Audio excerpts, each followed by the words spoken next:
Hello, welcome back, ladies and gentlemen. Blue Ridge Silverhound. I am your host, Sean, and today we're going to talk about one of my favorite dates in the Lincoln Cent series.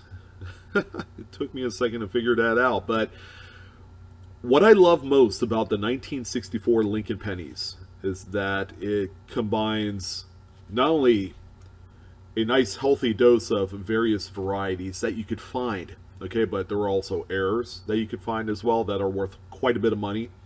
And then there is that extra added bonus, that component that conceivably could be kind of coined, no pun intended, as the chase of it all. And that's trying to seek out the highest possible grade of 1964 Lincoln Cent and then sending it off for grading and then reaping the rewards of such a windfall. Before we get started, as always, feel free to subscribe and hit the bell for instant notifications. If you don't hit the bell, you will not get notified upon a new upload of a video. Why is that important? Well, your boy Blue is going to be doing giveaways all summer long as a way of giving back to the patrons and the subscribers in a huge way. So I want to thank everyone for the support and all the views the last 8 years of being on YouTube. We are almost there to 100,000 subs, and you better believe that sometime this year we're going to be doing a grand giveaway to commemorate the pinnacle of YouTube success in 100,000 subscribers. I can't wait to get there, and I'd like for everyone to join up on that particular event. Should be kind of nice. So by the way, there's a little subscribe button bottom right hand of the screen. So let's go ahead and dive right into the 1964 Lincoln Pennies. Okay, we are 5 years removed from the changeover from the wheat cent reverse into the Lincoln Memorial reverse. So no big surprise, a lot of these coins circulated. Okay, I'm going to talk about the mintages here in a second. But there is plenty to be found in both Philadelphia and Denver minted coins. What I will not talk about in this video are proof coins. Proof coins traditionally are in proof sets. They're made for the collectors. Unless you opened up the pack and then threw them in the change and spent them on your can of soda, these will not come up in the conversation. So the 1964 Philadelphia coin has no mint mark. All right, so it's just a date and an empty field to the bottom of the date, and that's how you know that you'll have a Philadelphia minted coin. The highest grade ever graded of a 64p is a Mint State 67 Plus through PCGS. Now, this is the crown jewel of this particular date. There is only one in existence at this grade level. Okay, so what I'm happy to announce is that this one example has never hit the open market, so we don't know specifically the amount of money that this coin would fetch at auction. Okay, so it'd be a pretty interesting, conversation once that does occur. The mintage is abysmally huge. Okay, at 2,648,575,000 pieces were produced at Philadelphia. It's a lot of coins, but a lot of these circulated. Not a lot of people held on to full BU rolls or bags. Because there wasn't so much going on other than the fact that it was the final year of the 90% silver planchets in their regular circulating coinage. So nobody really paid too much attention to the pennies. People were more concerned about trying to hoard all of the dimes, all of the quarters, the half dollars in anticipation for this changeover to the copper nickel clad planchet coins. So very little fanfare with this coin. A lot of them circulated, and that's why the survival rate of high grades is so minuscule in 1964, and that's why only one 67 plus exists. Now, it's worth mentioning that at the time of the highest sale that I'm going to tell you here in a second, there were no 67 pluses. So this effectively, the Mint State 67 Red, by PCGS that sold through Heritage Auctions January of 2016 was the highest grade coin of this date. Okay, and that example sold for $7,931.25.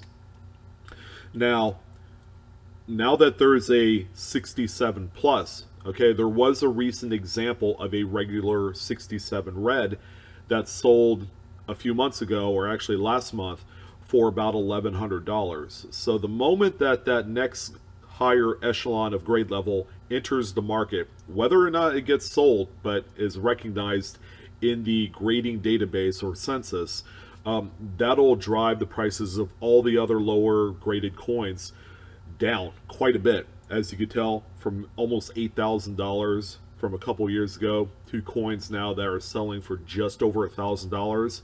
It is a huge free fall like I have never seen. But that's the 64p. So let's go ahead and talk about the Denver Mint variant of this same coin. Same thing.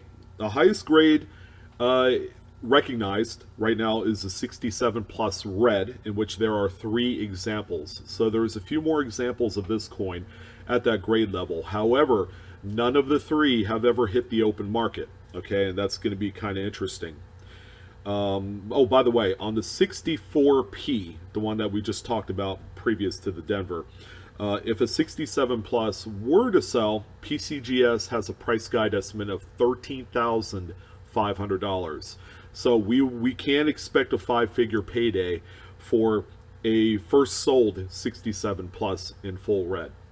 So the Denver Mint examples, again, no shortage of this coin. There was 3,799,000,000, 71,500 pieces produced. Again, same narrative here. These coins circulated widely. There wasn't too many that were saved and preserved in its original mint state red example. If you were to buy any BU rolls or bags, again, you will be paying a hefty premium for these coins, just for the prospect of finding some of the high grade examples. And that's not getting into the double dies and the errors I'm going to talk about at the end of this video. But believe you me, okay, people have been paying, and I'm a creature of this habit as well. People have been paying anywhere from 10 to 20 times face for those rolls and bags. All right, so it's serious business among the Lincoln Cent community. These are very well sought after. So like I had mentioned, there are a couple double dies that need some special attention. Okay, these are both Cherry Pickers guide varieties. They're very notable. They're both doubled die reverses, which means the doubling will occur on the reverse of the coin. And they're both Philadelphia minted variants. Okay, so the first one that we have here is double die reverse number 1, also cataloged as FS801. This is a coin that if you're able to find in circulation, kind of like a brown circulated, it's got a lot of wear type condition, these traditionally sell raw for between $25 and $50. It's a nice little kind of like, ooh, you get a little payday happening from one coin, where you could take 1 cent and flip it around and make 2,500 times your money. Yes, sign me up, ladies and gentlemen. That's a great proposition there. So here's a close-up of the coin. As you can tell, there is quite a bit of spread on this one. Okay, so you have a clockwise spread on here, in which you see the doubled serifs of the S, and then all the other subsequent letters in United States of America are going to be especially strong. So this is the diagnostics you're going to look for on this particular coin. So what we have next here is the second variant of the doubled die reverse for the Philadelphia minted coin. This is affectionately referred to as double die reverse number 2, and it's cataloged as FS802 in the Cherry Pickers Guide. This one right here is a little bit tougher to find. Okay, it's a little bit different too. Here's a close-up of the actual coin reverse. You can see the spread is going to be more north of the actual devices on United States of America, and it's not going to be kind of a clockwise or counterclockwise spread like on number 1 that you saw previously.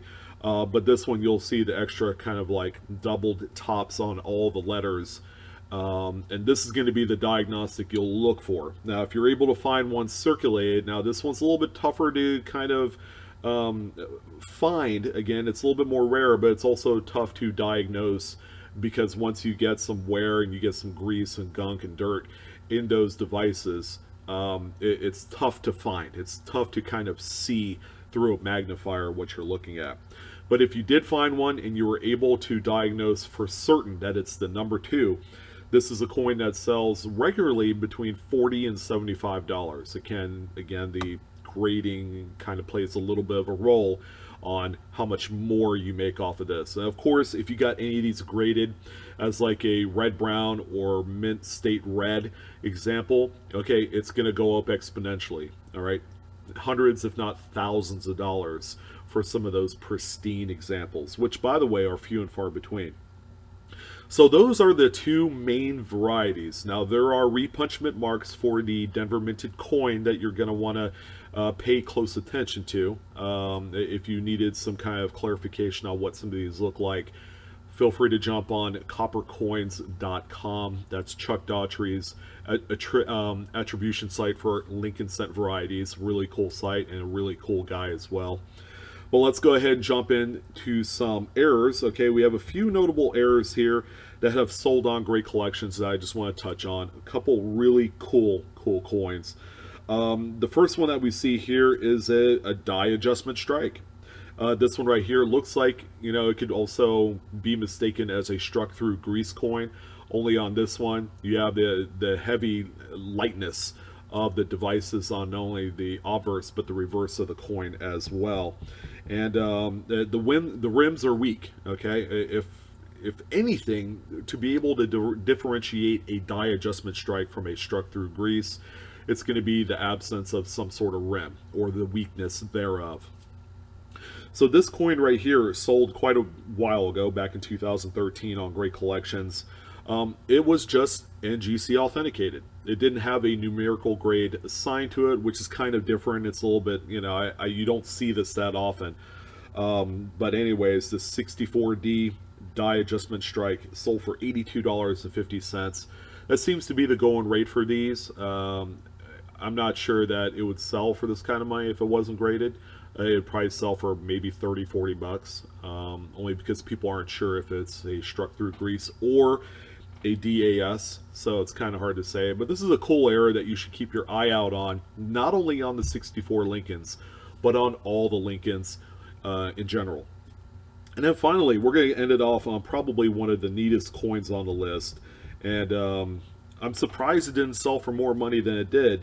But this is a 1964D. This one was partially struck through a cloth thing. Okay, cloth little cleaning, rag or something. This one graded NGC Mid-State 64 brown. If you look close enough at the obverse where this cloth pattern was, you can actually see some remnants of cloth fibers. It is crazy how that is retained on there, and it just kind of like builds onto the legend and lore of this particular error. But this one sold on Great Collections back February 17th of 2019, so this is a recent sale, for $322.88. I kind of feel like this one should have been like $500 or more.